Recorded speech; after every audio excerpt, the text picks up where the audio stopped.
একাদশী দিন কিন্তু কাঁচা লঙ্কা খাওয়া যায় না।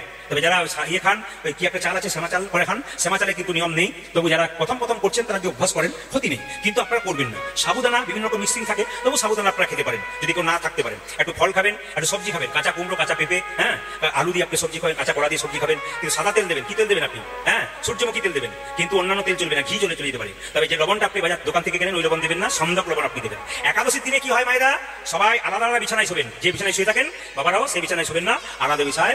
স্ত্রী সঙ্গ করা যাবে না সেদিন, নিয়ম হচ্ছে পবিত্র জীবন যাপন করতে হবে।